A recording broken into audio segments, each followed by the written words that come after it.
दोस्तों, दिल्ली में जब से भारतीय जनता पार्टी की सरकार बनी है, अरविंद केजरीवाल दिल्ली से गायब हो गए, मनीष सिसोदिया भी दिल्ली से गायब है।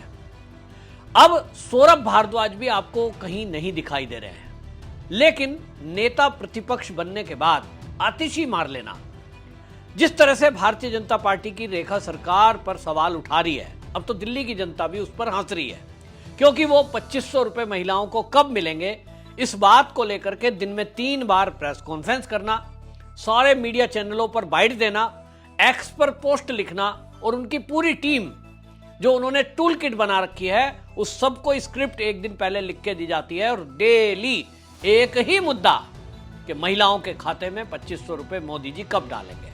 मोदी जी ने तो वादा खत्म कर दिया साहब, 8 मार्च निकल गई। अब आतिशी मार लेना का एक नया मुद्दा है, वो है सिलेंडर को लेकर। कहती हैं जी होली के 3 दिन बचे हैं, होली पे महिलाओं को फ्री सिलेंडर कब मिल रहा है।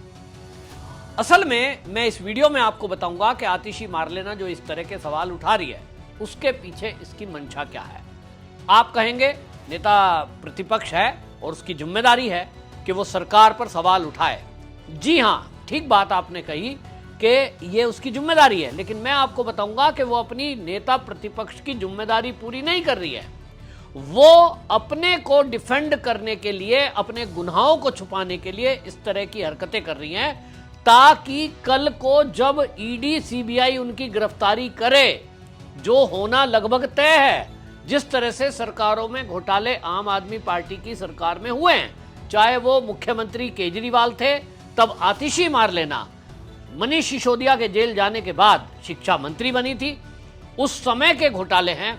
उसके बाद आतिशी मार लेना जब मुख्यमंत्री बनी तो वो पीडब्ल्यूडी मंत्रालय उनके पास था, उस समय के भी घोटाले हैं।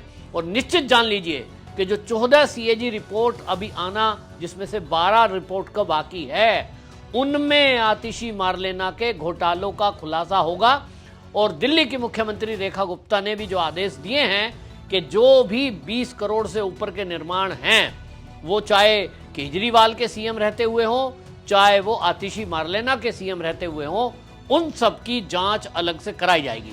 उन्हीं जांचों में आतिशी मार लेना फंसती हुई दिखाई दे रही है।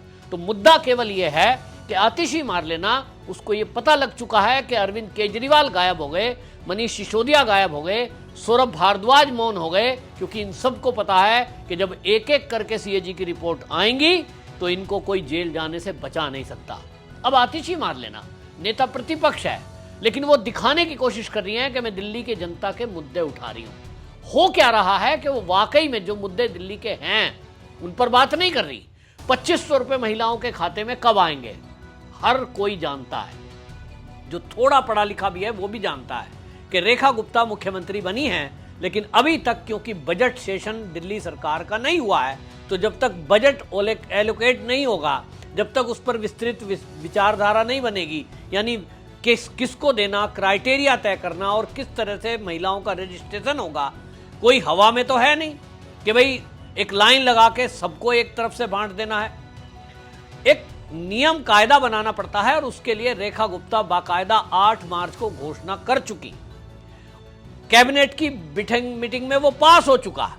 तो सवाल यह है कि आतिशी मार लेना ये जानते हुए भी, क्योंकि वो खुद मुख्यमंत्री रही हैं, कि भाई इसके लिए योजना बनानी पड़ती है, बजट पास करना पड़ता है, उसके लिए रजिस्ट्रेशन में समय लगेगा, तब वो जान पूछ करके 2500 रोज दिन में 3 बार क्यों चिल्ला रही है। वो सिलेंडर की बात कर रही है कि मोदी जी ने सिलेंडर देने का वादा किया था। मोदी जी ने कहा था ठीक है, होली पर दिवाली पर हम एक एक सिलेंडर महिलाओं को फ्री देंगे, लेकिन क्या मोदी जी ने कहीं अपने भाषण में या तो 2500 रुपए या सिलेंडर को लेकर यह कहा था कि हम 2025 सन बोला था क्या, कि हम 8 मार्च 2025 को महिलाओं के खाते में पैसे डाल देंगे? मोदी जी ने कतई नहीं कहा था। क्या मोदी जी ने यह कहा था कि हम जो 2025 की होली आएगी उसमें एक एक सिलेंडर फ्री में दे देंगे? उन्होंने नहीं कहा था। आतिशी मार लेना भी जानती है कि सिलेंडर भी यदि देना है तो उसके लिए भी क्राइटेरिया तय करना पड़ेगा, उसके लिए भी बजट पास करना पड़ेगा, और ये तभी होगा कि जब दिल्ली में बजट सेशन होगा, उसके हिसाब से ही बजट को वितरित किया जाएगा। तब फिर वो आप सोच रहे होंगे कि फिर आतिशी मार लेना इस तरह के बेहुदे सवाल पूछ क्यों रही है, इस तरह के नाटक नौटंकी इनके कार्यकर्ता सड़कों पर क्यों कर रहे हैं, क्यों ये डेली प्रेस की पीसी करके यानी प्रेस कॉन्फ्रेंस करके इस तरह के सवाल उठा रहे हैं? असली मुद्दा यह है जो मैं आपको बताना चाहता था कि आतिशी मारलेना, वाकई में आपको बताऊं कि आतिशी जिस तरह के सवाल उठा रही है उनका एक पुराना ट्रेंड है। केजरीवाल का आप देख लीजिए, जब केजरीवाल के ऊपर शराब घोटाले का केस हुआ उस समय आप देखिए क्या करते थे।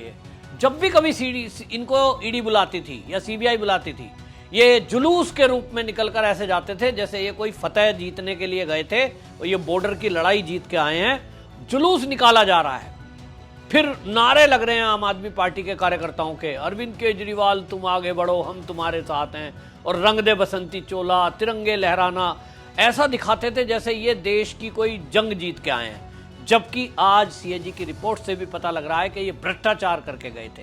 तो जेल में कोई ये देश के लिए लड़के नहीं गए थे, ये भ्रष्टाचार कर रहे थे। लेकिन नाटक नौटंकी करने में माहिर ये आम आदमी पार्टी के लोग जिस तरह से मीडिया मैनेज करते हैं, ये दिखाने की कोशिश कर रहे थे कि हमारे केजरीवाल और मनीष सिसोदिया तो वर्ल्ड क्लास एक नेता हैं। आज आतिशी मारलेना भी उसी पैटर्न पर चल रही है कि कल को जब इनको ईडी पूछताछ के लिए बुलाएगी, जब इनको सीबीआई बुलाएगी, तो ये क्या बोलेंगी? ये कहेंगी देखिए हमने दिल्ली की रेखा गुप्ता सरकार से सवाल पूछे, हमने महिलाओं के खाते में पैसे कब आएंगे इस पर सवाल उठाया, हमने उनको उनके वादे याद दिलाए, तो मेरा मुंह बंद करने के लिए देखिए मोदी जी डर गए और आतिशी मारलेना से डर गए, और देखो जी उनको उठाकर जेल में डाल दिया गया। विक्टिम कार्ड कैसे खेला जाता है आम आदमी पार्टी से बेटर कोई नहीं जानता। कांग्रेस सबसे पुरानी पार्टी है देश की, लेकिन इतनी नाटक नौटंकी और झूठ बोलना वो कांग्रेस भी आज तक नहीं सीख पाई। ये कांग्रेस के भी झूठ बोलने में तो बाप निकले, नाटक नौटंकी करने में ये किसी भी वामपंथी दलों से ये आगे निकल चुके हैं। और ये सब के सब नाटक नौटंकी केवल इसलिए है कल को विक्टिम कार्ड खेला जा सके कि देखो जी अभी भी आप देखना, ये अरविंद केजरीवाल को आने दो, विपස්සना में बैठे हैं ना, वो विपස්සना नहीं है। सब बता रहे हैं कि वहां वो भगवंत मान के ऊपर बैठकर भगवंत मान के प्रशासन को चलाने के लिए ही गए हैं। दिल्ली से बैठकर नहीं चल सकता था क्योंकि टेलीफोन रिकॉर्ड हो जाते हैं और इनको खतरा है कि एजेंसियां इनके पीछे लगी हुई हैं। तो अरविंद केजरीवाल ने एक बार कोशिश की कि दिल्ली में ही पूरी पंजाब की कैबिनेट बुला ली कि मैं आपके यहाँ बात करूंगा, लेकिन हुआ ये कि वहां उसमें जितने भी विधायक थे वो नाराज हो गए। 5 मिनट के अंदर वो मीटिंग खत्म हो गई क्योंकि सबको लगा कि ये पंजाबियों का अपमान है कि हम पंजाब से चलकर दिल्ली आएं और अरविंद केजरीवाल यहाँ बैठकर हमें ऑर्डर पास करें। आप पार्टी के संयोजक हैं, आप सलाह दीजिए, लेकिन आप अगर ये कहेंगे कि मेरे हिसाब से पंजाब की सरकार चलेगी, शिक्षा नीति को मैं बनाऊंगा, आपकी शराब नीति को मैं बनाऊंगा, जो आपको करना है वो मैं बताऊंगा, तो पंजाब के जो विधायक हैं उनको लगा कि ये हमारा अपमान है, हम अपने राज्य को अपने हिसाब से चलाएंगे। अरविंद केजरीवाल हमको सलाह देने वाले कौन होते हैं? मीटिंग 5 मिनट में खत्म हो गई। तब ये तय हुआ कि चलिए इनको एक मुद्दा बना दिया गया था कि पंजाबियों को दिल्ली में बुलाया गया है और पंजाब का ये अपमान है, पंजाब के विधायकों का अपमान है। तो अरविंद केजरीवाल को गलती का एहसास हुआ, तो अरविंद केजरीवाल ने तय कर दिया चलिए हम ही पंजाब में जाकर बैठ जाते हैं और वहां बैठ करके ये पूरी सरकार को मैनेज कर रहे हैं। अरविंद केजरीवाल का विभव कुमार वहां पहले से बैठा है, लेकिन अब अरविंद केजरीवाल खुद अधिकारियों को दिशा निर्देश वहां बैठकर दे रहे हैं।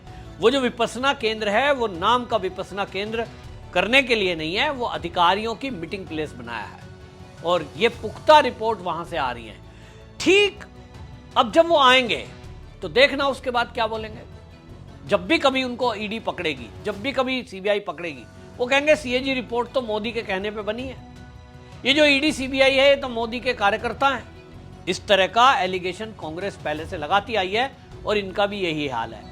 आतिशी मारलेना उसी केजरीवाल के रास्ते पर चल रही हैं और उनको लगता है कि जिस दिन एजेंसियां उनको पूछताछ करने के लिए बुलाएंगी कि दिल्ली के अंदर जितने भी पुल निर्माण हुए, पीडब्ल्यूडी मंत्री थी आप, तो पुलों के निर्माण में, स्कूलों के निर्माण में, क्योंकि आप शिक्षा मंत्री थी, और जो घोटाला हुआ है टेम्परेरी टीचर रखने में, गेस्ट टीचर, उसमें आप जिम्मेदार हैं। जो छात्रवृत्ति के नाम पर घोटाला हुआ उसमें आप जिम्मेदार हैं। और इसीलिए आपको बता दूं कि जो मुख्यमंत्री रहते हुए आतिशी मारलेना 9 मार्च 2023 से 17 सितंबर 2024 तक केजरीवाल जब मुख्यमंत्री थे, शिक्षा मंत्री रही थी, उस कार्यकाल के भी घोटाले सामने आ रहे हैं।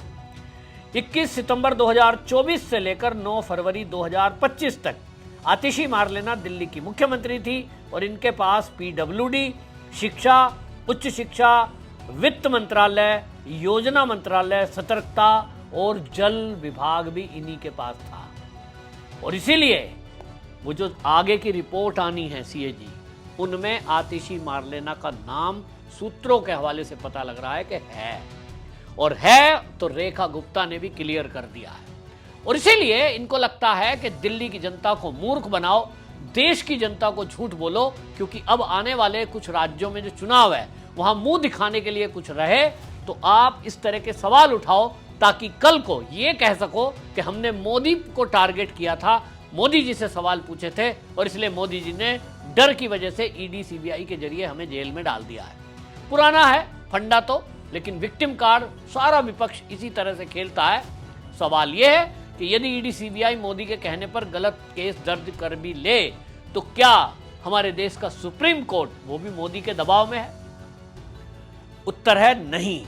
फिर ये इस तरह का विक्टिम कार्ड खेलते कैसे हैं? जनता की भावनाओं से खिलवाड़ करते हैं, जबकि गैस का सिलेंडर हो या 2500 रुपए देना या 21,000 प्रेगनेंसी रुपए देना, बाकी जितनी घोषणाएं भारतीय जनता पार्टी ने की है, मेरी भारतीय जनता पार्टी के बड़े लीडरों से इस पर बात हुई है, मुख्यमंत्री से खुद मेरी बात हुई है। उनका कहना है कि एक एक वादा पूरा किया जाएगा, लेकिन इसके लिए योजना बनाने में जो समय लग रहा है उसके लिए तो हर सरकार को समय मिलता है, और हम इस 2025 में ही सारी योजनाओं को लागू करेंगे, यमुना की सफाई भी करेंगे, दिल्ली को बेहतर भी बनाएंगे, और उसके लिए हमें ज्यादा से ज्यादा 2 साल का वक्त लगेगा।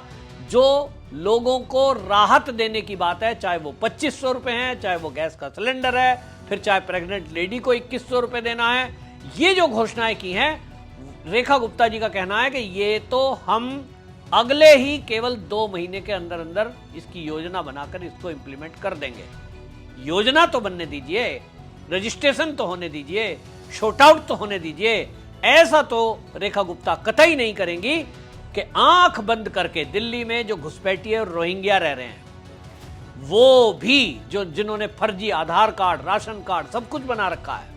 रेखा गुप्ता कहती हैं कि हमारी जानकारी में है कि लाखों की संख्या में दिल्ली में घुसपैठिए और इस तरह से रोहिंग्या रह रहे हैं जिनके पास फर्जी दस्तावेज हैं। ऐसे में हम आंख बंद करके कोई भी योजना को, सरकारी टैक्स पेयर के पैसे को लुटा नहीं सकते, और इसीलिए योजना बनाना जरूरी है। जब तक ये योजना ठीक से बनकर इंप्लीमेंट नहीं हो जाती, आतिशी मारलेना को इस तरह के सवाल उठाने का कोई हक नहीं है।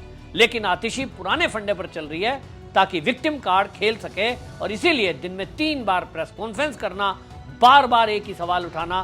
दिल्ली की जनता भी फेडअप हो गई है कि भैया आपकी सरकार चली गई, आपको अगर इतनी चिंता थी हमारी तो आपने जनता का पैसा लूटा क्यों?